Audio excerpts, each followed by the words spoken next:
¿Qué tipo de ferrita necesitamos? Depende de muchas cosas, pero fundamentalmente si la necesitamos para suprimir interferencias o para construir algún inductor. La mayor parte de la información de este video yo la obtuve de un capítulo del Handbook de la ARRL del año 2013, el capítulo 5. Si alguien quiere documentarse ahí, aunque está en inglés. Muy bien. Aquí tenemos varios tipos de ferritas y de estos podemos elegir entonces según lo que queremos, si para suprimir o para hacer inducción. Nosotros sabemos del video anterior que la permeabilidad probablemente es uno de los parámetros más importantes que caracterizan a estas ferritas, y la permeabilidad nos indica la facilidad con que este material va a soportar un campo magnético. Ahora, se calcula normalmente la permeabilidad relativa, es decir, en comparación con el aire, con el espacio libre. ¿Sí? Entonces, una permeabilidad de 1 quiere decir que tiene igual permeabilidad que el aire. Una permeabilidad de 10 quiere decir que tiene 10 veces más permeabilidad que el aire, etc. Entonces es más fácil de hacer las comparaciones. Un problema que tiene la permeabilidad es que va a cambiar con la frecuencia. No es una constante. Ese es un gran problema. Y por lo tanto varían las características. Y de ahí que surge la decisión de cuál material es el que yo debo usar para lo que yo quiera. Eso no es todo. Hay otra dificultad importante y dice relación con que la permeabilidad es un número complejo. Tiene dos componentes. ¿Sí? Aquí mu' y mu doble prima. Entonces, en realidad la permeabilidad es un número que tiene un ángulo y una fase. El primer componente es el componente de inductancia, y el segundo componente se refiere a las pérdidas en el material. Y generalmente ambos componentes están presentes. Por ejemplo, en una frecuencia dada, una ferrita puede estar en su etapa resistiva, ¿sí? Y en ese caso se comporta más como una resistencia que como un inductor. Como una resistencia que va a absorber el ruido y va a transformar esa energía de ruido en calor. Los fabricantes de ferritas generalmente proporcionan este gráfico que muestra el comportamiento del material respecto de la frecuencia. Y lo que se muestra aquí es la permeabilidad. El componente verde acá se refiere a la permeabilidad como inductor. Y lo que está en azul aquí se refiere a la permeabilidad como resistencia, como pérdidas. ¿Sí? Entonces, por ejemplo, en esta etapa, en este rango de frecuencias, actuaría más bien como un inductor. En esta etapa de acá, superior, este rango superior va a actuar más bien como pérdidas.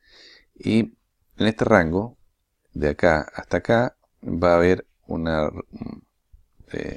ambos componentes. Eso se le llama reflexión o absorción en las etapas en que se mueve esta permeabilidad. A veces es más útil incluso trabajar con esta medida, este gráfico, ¿no? Que me muestra la impedancia total, que aquí está en rojo, de un material, y abajo está la parte resistiva y la parte inductiva. ¿Sí? Esto es bastante más intuitivo porque lo que estamos midiendo aquí es la impedancia y no la permeabilidad. Es la impedancia común y corriente, pero sabemos que la impedancia también es un número complejo.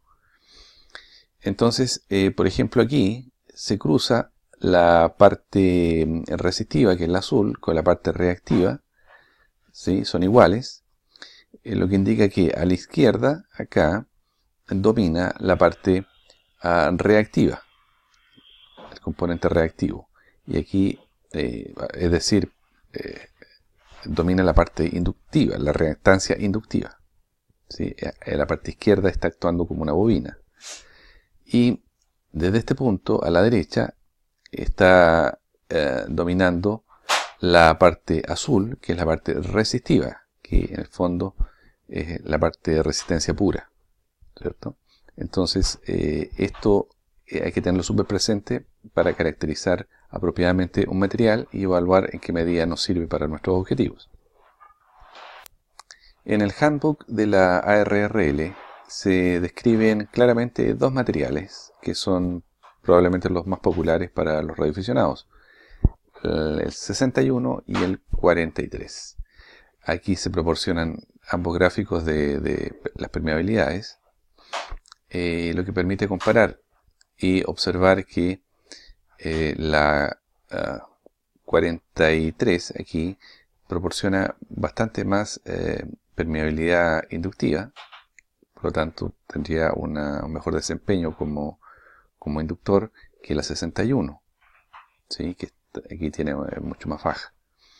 Sin embargo, tiene una alta parte resistiva, la 43, lo cual tiene algunos problemas respecto a la temperatura, ¿cierto? A la capacidad que tiene para soportar temperatura, da esta parte resistiva. Entonces aquí hay dos materiales que tienen comportamientos bastante distintos. Y aquí están las recomendaciones para cada material. Aquí se presentan dos gráficos adicionales, que es equivalente al que mostré anteriormente, que se muestra la impedancia. Esto está calculado para una vuelta de alambre en una ferrita bit. Y aquí puede verse que en esta parte de acá, este material que es el 61, trabaja bastante bien en su presión, porque la impedancia es bastante alta, ¿no?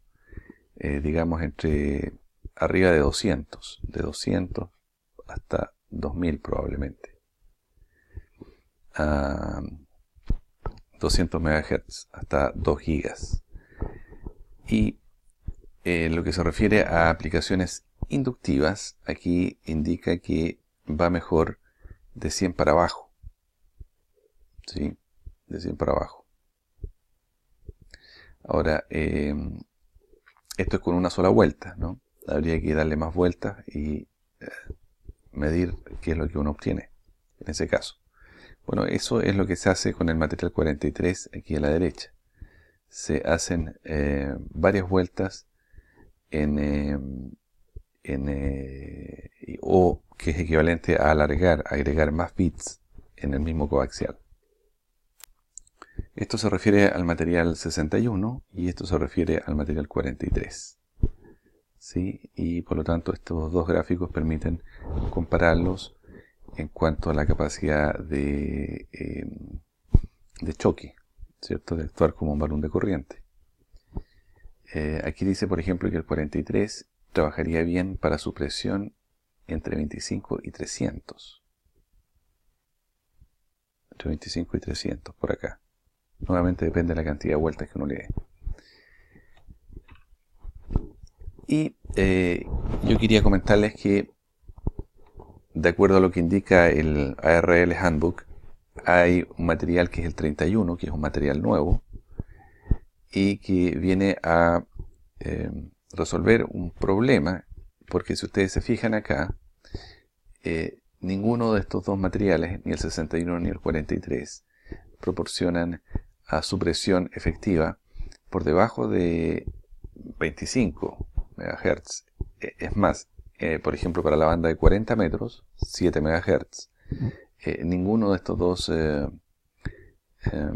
tipos de material sería apropiado. Justamente el material 31 viene a proporcionar ese rango faltante. Si ustedes se fijan acá, bueno, dice que este material, este es el 31 y este es el 43. Este está un poquito más arriba para hacer calzar aquí las permeabilidades. Pero aquí puede verse claramente que la parte resistiva de la permeabilidad, que es esta, tiene un máximo a este nivel, 200 aparentemente. Y que el material 31, en cambio, pasa fácilmente ese nivel de permeabilidad resistiva. ¿Sí? Y por eso va a operar bastante mejor como choque y especialmente en HF, en el rango bajo de HF. Dice, está diseñado el material 31 para supresión y cubre todas las bandas de HF y no tiene competencia por debajo de los 5 MHz. No hay otro material, de acuerdo a lo que indica el handbook, que trabaje mejor en 80 metros, 160 metros. Pero entre 5 y 20 dice que tiene competencia con el 43, el material 43. Pero que en el sobre 20 MHz son prácticamente equivalentes. Entonces, lo que vendría a proporcionar este material 31 es a generar con un solo instrumento, con un solo material, cubrir completamente el rango de HF.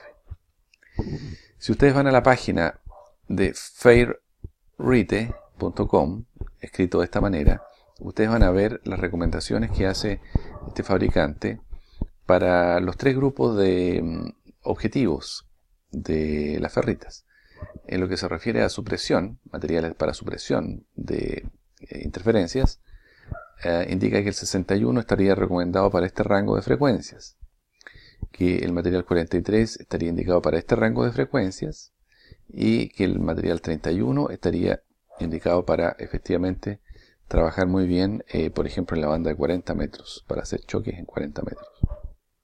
¿Sí? A diferencia del 43 y del 61.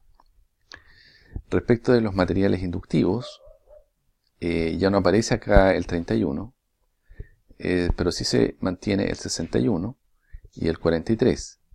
¿Sí? Y aquí nos muestra que el material 61 es mucho más amplio, un rango mucho mayor de frecuencias para construir bobinas respecto al 43. Y finalmente, respecto a potencia, nos indica que el material 61 sería un material recomendado. ¿Sí? Ya habíamos dicho que el material 43 tenía problemas para trabajar con altas potencias, porque tenía una parte resistiva de la permeabilidad que era muy alto. Eso es. A lo último, en relación a el material 43 y el material 2, aquí puse un material que no es ferrita, sino que es polvo de hierro. Aquí la perrita quiere entrar. Entonces vamos a comparar el material 2 con el material 43 solamente para fines ilustrativos. Si ustedes se fijan, el material 2 aquí es bastante plano, es su permeabilidad. 10, 10, 10, 10, 10, constante prácticamente. Y la permeabilidad aquí para el material 43, fíjense que es elevadísima y luego cae, cae, cae, cae, etc. Pero es mucho, mucho más alta que el material 2. Bueno, estamos comparando ferrita contra polvo de fierro. Si ustedes van a esta otra página, toroids.info, pueden hacer algunos cálculos que están ahí muy fáciles. Yo puse aquí para el material 2 7.1 MHz, yo quiero por ejemplo una bobina de 200 microhenrios. En 7.1 MHz me indica que tienen que hacerse 129 vueltas. Y si uso el material 43, para la misma frecuencia, necesito solo 13 vueltas. Fíjense la diferencia. ¿Cierto? Entonces, no da lo mismo cualquier ferrita, no da lo mismo cualquier tipo de material. Eso es, amigos. Saludos desde la ciudad de La Serena, XQ2 Charlie Golf.